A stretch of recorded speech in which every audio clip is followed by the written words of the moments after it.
साथियों नमस्कार, स्वागत आप सबों का। बिहार स्टेट को लेकर के यह वीडियो बहुत महत्वपूर्ण होने वाला है, क्योंकि इसमें हम लोग बीएसईबी की कार्यप्रणाली आरटीआई के माध्यम से जवाब एग्ज़ाम पात्रता परीक्षा है या कॉम्पिटिटिव एग्जामिनेशन है, भर्ती परीक्षा है, साथ ही साथ मेरिट लिस्ट को लेकर के बातें करेंगे।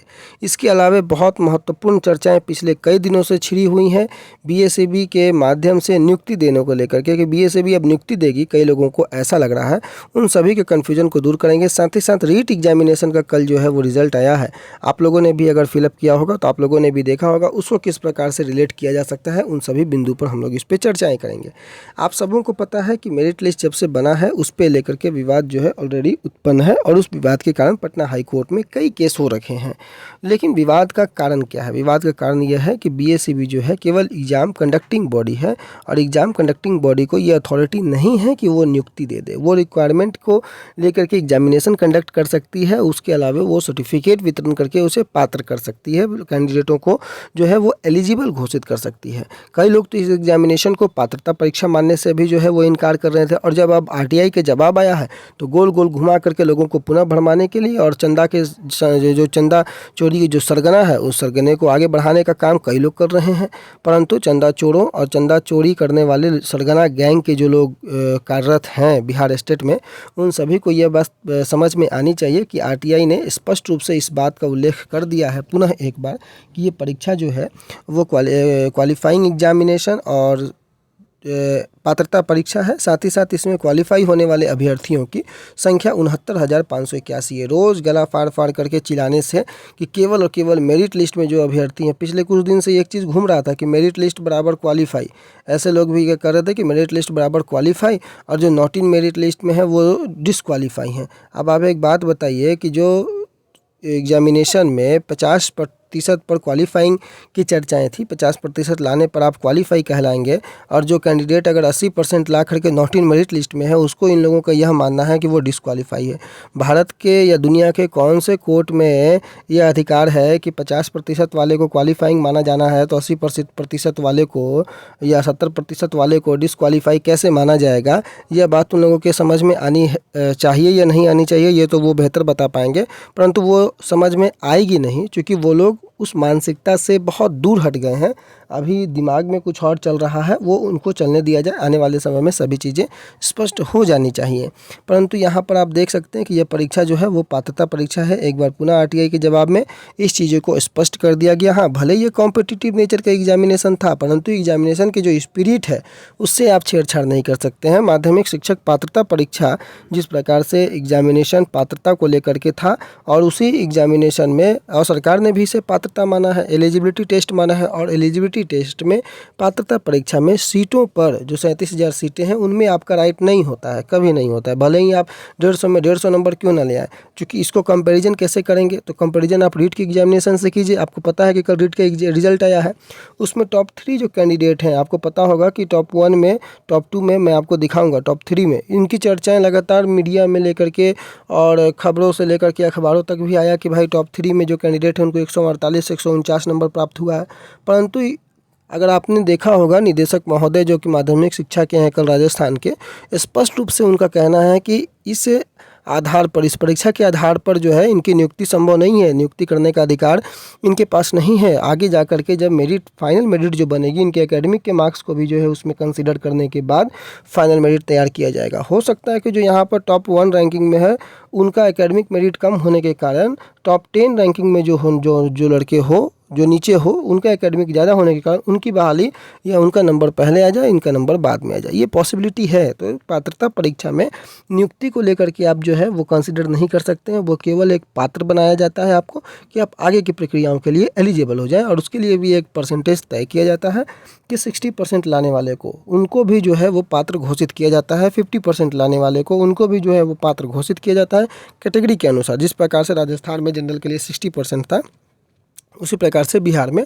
50% होता है। ऐसा नहीं है कि जो 148 नंबर लाए हैं उनको जो है वो पात्र माना जाएगा, जो 60% 150 यानी कि जो 90 नंबर लाए हैं उनको पात्र नहीं माना जाएगा, ऐसा कहीं नहीं होता है। सेम कंडीशन बिहार में भी 50% जो थे वो क्वालिफाइंग थे, तो 50% जिन लोगों ने भी लाया है सरकार ने उनको पात्र माना है और आगे की प्रक्रियाओं में मौका दिया है। हाँ, रही बात मेरिट लिस्ट को लेकर के, तो बीएससीबी मेरिट लिस्ट बनाने का उनके पास तो अधिकार नहीं था, परंतु नोटिफिकेशन में जिस प्रकार से मेरिट लिस्ट की चर्चाएँ थीं और अब बदलती परिस्थितियों के कारण वो मेरिट लिस्ट कहीं ना कहीं सरकार ने अर्थहीन बना दिया है। अब उस मेरिट का कोई अस्तित्व नहीं बचा है, कोई अर्थ नहीं बचा है, क्योंकि सरकार ने उसे शिथिल कर दिया है और मेरिट नॉट इन मेरिट को बराबर कर दिया है। चूँकि एनसीटी का आदेश आ गया, परिस्थितियां बदली, कई चीज़ें हुई और उस दरमियान उन बदलती परिस्थितियों के अनुसार 2011 वाले भी एंट्री किए और उसके बाद जो 2019 के क्वालिफाई थे वो लोग भी एंट्री कर गए। इसलिए जो क्वालिफाई हैं 50% लाने वाले वही लोग जो हैं इसमें एंट्री कर पाएंगे, अदरवाइज बाकी लोग जो इससे कम लाए हैं, जो डिस्क्वालीफाई ऑलरेडी थे, उन लोगों को कोई मौका बिहार स्टेट में नहीं मिलने वाला है। तो जो लोग भी क्वालिफाई हैं उनको मौका मिलेगा। कई सारे प्रमाण हैं, एनसीटी का आदेश है, तो इन सभी चीज़ों की चर्चाएं कोर्ट में होंगी। पहले भी मैंने कई बार कर रखा है, तो बार बार उन सभी अभ्यर्थियों को एक ही बात को बोलना उचित नहीं होगा। रही बात प्रमाण पत्र को लेकर के, तो प्रमाण पत्र के रूप में रिजल्ट कार्ड पुनः एक बार दोहराया गया है कि सभी अभ्यर्थियों को उपलब्ध कराया जाएगा। अब हम आपको देख लेते हैं रीट की चर्चाएं जो मैं कर रहा था। ये देखिए रीट के लेवल 1 के यहाँ पर एग्जामिनेशन टॉप कैंडिडेट जो हैं, ये कैंडिडेट टॉप 3 को आप देखिए, अजय, गोविंद और अभिजीत, ये टॉप 3 कैंडिडेट हैं और इन तीनों कैंडिडेटों में इन लोगों के मार्क्स को देखिए 148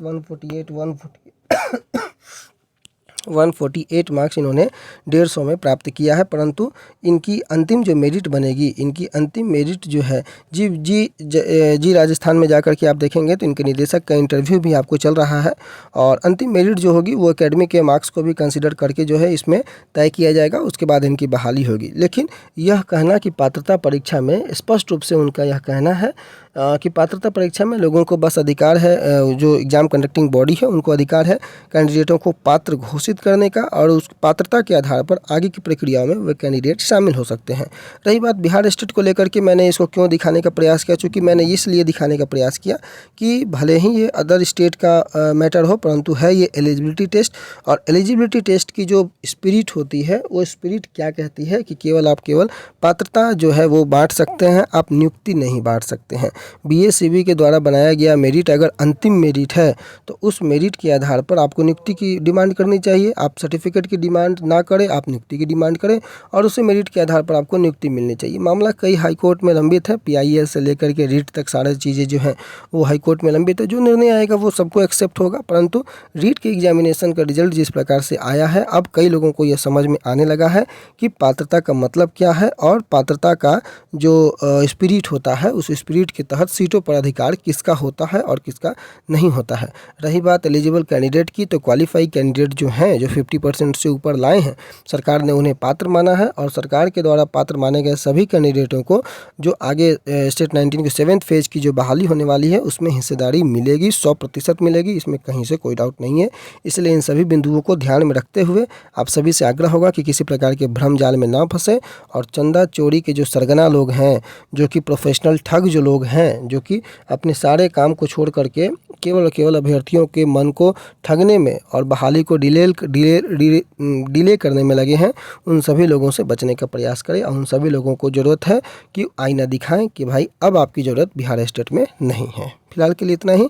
आने वाले समय में मैं शिक्षा निदेशक का जो माध्यमिक शिक्षा के जो वहाँ राजस्थान में जो वक्तव्य आया है उसको भी मैं इसमें आपको डाल दूँगा ताकि और ज़्यादा क्लियर आप लोगों को हो जाए। फिलहाल के लिए इतना ही। धन्यवाद।